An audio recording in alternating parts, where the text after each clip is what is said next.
I want to introduce you to some of our postgraduate students. We've got 9 PhD students altogether at the moment, 2 more coming. And we have also 2 master students by research. And I want to just give a shout out to Annie and Josh. Put up your hands, who valiantly, probably like me, missed their lunch at the poster sessions. Thank you for your dedication, and do say hello to them later. We have got a special status at the CCRI as a Centre of Excellence, which with the ESRC, which allows us to have a membership of the Wales Doctoral Training Partnership, of which we're very proud indeed. And I don't know if any new announcements have been made yet, Matt, are there, about that continuation. We keep our fingers crossed. Talking of excellence, let's introduce you to now Pippa and Aimee. I'm going to do very little talking from now on in, but Pippa's a PhD student with us and has been so since 2020, I think, and has got a really illustrious past already, which we'll hopefully hear a little bit about, and is widely published already. She's a DTP student in partnership with in collaboration with DEFRA. And Aimee has finished her PhD. She passed with flying colours earlier this year and is now working with us as a researcher on several programmes, including the Horizon Rustic programme, and also was a DTP scholar. So can I invite you, please, just to say a little bit more, starting with you, Pippa, about your PhDs and what they're about, essentially. Yeah, of course. So, hi everyone. My PhD is about how the UK livestock sector is responding to public debates around cows and sheep and climate change. And I'm supervised by Damien May and Julie Ingram. So I'm really interested in discourses, stories really, and how these influence the different sort of solutions and what's possible and what's imaginable in terms of how we deal with methane emissions. So I've been using media analysis. I've been conducting a critical discourse analysis of national media and news media and farming sector magazines. And I've also conducted walking interviews on farms, as well as interviews with broader livestock sector stakeholders. And I've triangulated all of that with a photo voice project, which you might have noticed a poster of outside. So it's been a lot. I'm in my final year now, and I'm in the sort of final phase of bringing everything together. So as Dan said, I completed my PhD this year, had my Viva in March, and received my certificate in May. I was a DTP scholar, and I was also, it was a collaborative studentship with Natural England. So I was supervised by Jane Mills and Peter Gaskell at the CCRI, and then Stephen Chaplin at Natural England. I worked with Countryside Stewardship Facilitation Fund groups, so groups of farmers and land managers across England who are seeking to deliver environmental change at a landscape scale. And specifically, I explored the development of social and intellectual capital in those groups and how those capitals kind of contributed to farmer and land managers' willingness to engage in collective action and also their ability to do so. Alongside my PhD, I also worked on some reviews of the Facilitation Fund with CCRI colleagues. We've got a lot of evidence now on facilitation funds and kind of how collaborative working can really kind of support that landscape scale environmental change. Thank you both. It's great that you've stayed with us, Aimee, but could you reel back and talk about how you came to us in the first place? So whilst I was completing my master's at the University of Birmingham, I kind of realised that it would be great to continue doing research. So kind of towards the end of 2018, I was looking for opportunities, and I saw this, the CCRI opportunity advertised online. So I applied and received an offer of an interview. So I travelled down to Cheltenham in early 2019 to meet with Jane and Pete, to have a chat about kind of my ideas for the research and, you know, what I was kind of expecting and what kind of qualities I could bring to the role. And then, received the news that I'd got the studentship and then started in 2019. So one more quick question. Was the PhD quite well aligned with your master's studies? So in my master's studies, I was kind of looking at young people's perceptions of rural landscapes. So talking to them about kind of the rural landscape and farmed landscapes. And so, in my undergraduate work also, I was working with farmers. So I'd kind of come from that background in research. And so it was a really great opportunity to have the PhD here at CCRI. So. Great. Thank you very much. How about you, Pippa?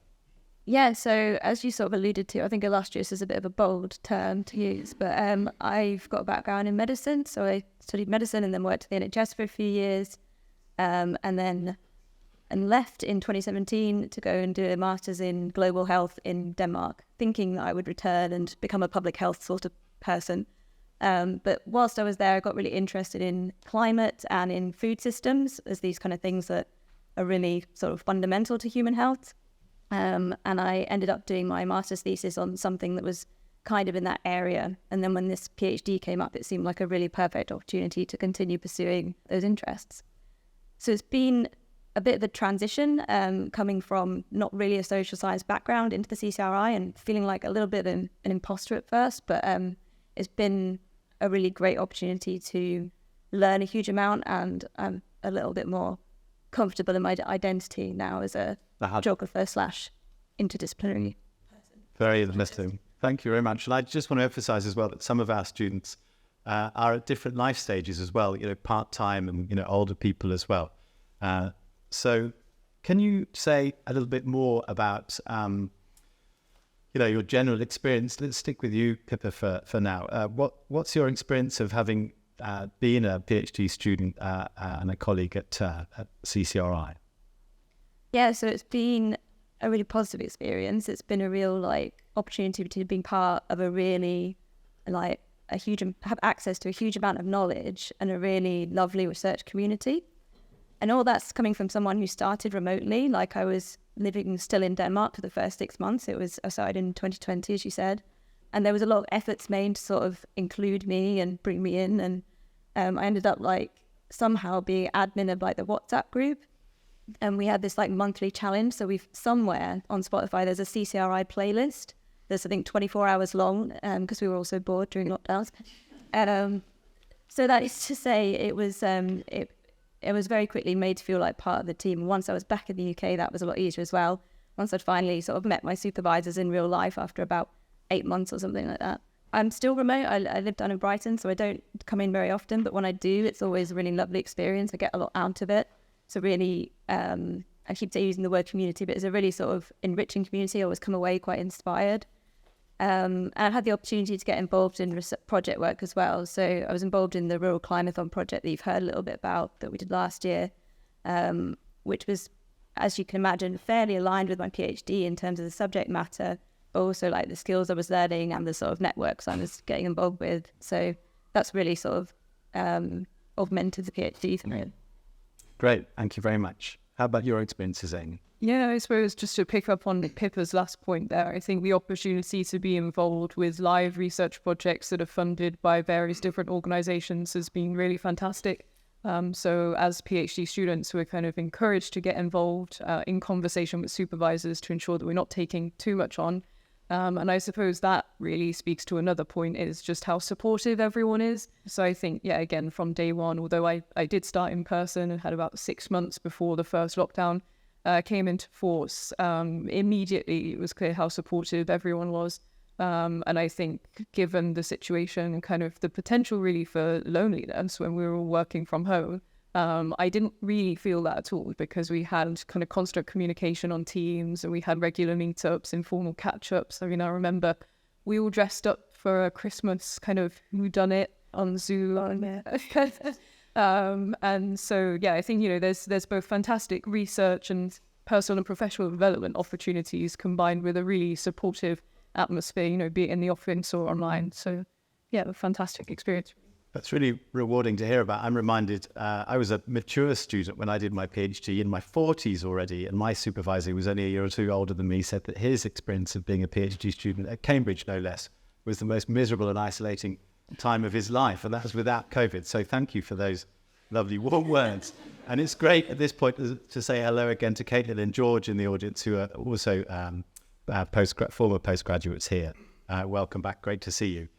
So one thing you alluded to just now was the idea that although there are positive experiences to be had working within the CCRI and studying here and working alongside the other colleagues here, you've also done quite a lot of amazing stuff outside of CCRI as well. Can you tell us a bit about that, Aimee? Would you like to start? Yep, okay. So I suppose I'll just pick up on kind of one final thing I've done within the CCRI that I think, again, kind of adds to the postgraduate experience, and that's our winter school. So I kind of first presented at the winter school in the first year of my PhD when I was starting to think about exactly what it was that I wanted to research and how I was going to go about doing it. And then kind of in the years since I've supported with its organisation, and I think we plan to hold another this year, this academic year. And that was a really great space, I think, not only for CCRI PhD students, but also PhD students who are doing research in similar areas to our work. To come along and perhaps experience that conference setting for the first time, and to have an opportunity to receive constructive feedback on the work that they are doing. So I think that's something, and it's an event I look forward to every year.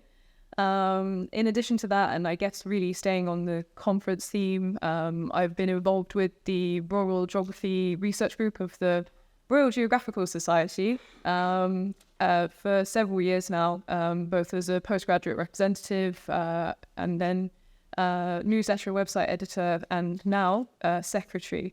And I found that a really great opportunity to kind of keep abreast of all the work that is going on across rural geography and indeed other disciplines. So, you know, we meet up regularly. We always have sessions at the Royal Geographical Society's annual conference. And yeah, it's just several opportunities have kind of arisen from that. And in addition to that, I was also chair of the postgraduate forum of the RGS. And again, that was another kind of opportunity to meet with postgraduates from across geographical disciplines, and to kind of work with the committee to ensure that throughout the COVID lockdowns, you know, postgrads had spaces to meet. So we did kind of informal quizzes and similar things to that, but also chances to present their work. So we held 2 online conferences, one on Twitter and one on Zoom, again, just to ensure that people who wanted to have that opportunity to present that were, you know, that were maybe curtailed by lockdowns could do so. So yeah, I've been quite involved with all things RGS. Great, thank you very much. Before we move on to Pippa, let me just quickly interject by saying that the Winter School, which of course is named after Michael Winter, as we all know, we've been reaching out to postgraduate colleagues in Sweden in the last couple of years, and I've just heard this week that Karlstad University is going to send a small delegation of 3 PhD students to our Winter School next time. So that's really lovely that we're beginning to branch out like that. Pippa, tell us a bit about your internship, among other things. Yeah, of course. So I have really rinsed the DTP's like internship offering. Like you can do up to 6 months, and I've taken all of that. And so I've done earlier this year a 3-month sort of policy internship within the Welsh Government, which was kind of different from my PhD. It was looking at just transitions and policies to support a just transition to net zero, sort of more generally, so stepping outside of just looking at agriculture. So that was super interesting, and it sort of came back to my PhD with some new ideas, and Damien and I ended up convening a session at the RGS around this idea of just transition, so it sort of was quite a generative thing to do. I'll step back a bit and say in my first year I was very lucky to have the opportunity to take part in UKRI's this sort of annual storytelling competition that they did. So we got to have this like masterclass with like a professional storyteller, which was amazing, because we were all sort of like researchers and quite sort of sciencey, and then she was like teaching us about how to explain our research with a bit of narrative and to make it a bit more interesting for sort of lay audience. So it's something that I try and take forward in my writing and my speaking with varying degrees of success. And the other thing, as you said, you're involved in RG. I'm involved in FGRG, which is the Food Geographies Research Group. I was their postgraduate rep last year, so that was a lot of fun. It was another really great community, a sort of scholarly community, which I've been fortunate to be involved with.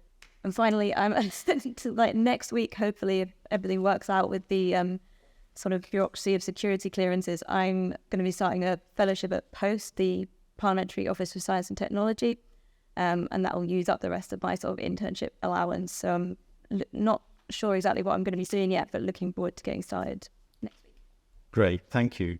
I just snuck a quick look at my phone. We've got 6 minutes to go. So maybe we could wrap up the last two things into one. Could you just tell us a bit, Pippa, let's stick with you, about your future ambitions? Maybe they'll be influenced by the post-fellowship, but also any advice you'd give to new PhD students. In terms of future ambitions, I think it's mostly just finishing the PhD. Get through the internship and then have some real quality time with my data to try and say no to all other things and just get it finished. And then sort of going forward, I'm very keen to remain in social research in some form, and I think sort of high quality social science is a really important part of the sort of response to climate change. So it's something I want to stay Be academically or maybe somewhere else? Oh, we'll see down. Yeah, okay. Just checking out future vacancies. And in terms of advice, I think we've talked a lot about getting involved in lots of different things. And I think I would say figure out what interests you and what doesn't, because you have to say no to a lot of things, and that's fine. It's a bit overwhelming sometimes, and there's lots of stuff you could do, but you don't have to do it all. Just focus on the things that bring you joy and you find you get a lot out of. I also just quickly want to say about networking. When I started the PhD, I didn't think networking was a thing that I was good at or was for me, really. I didn't really know what it was.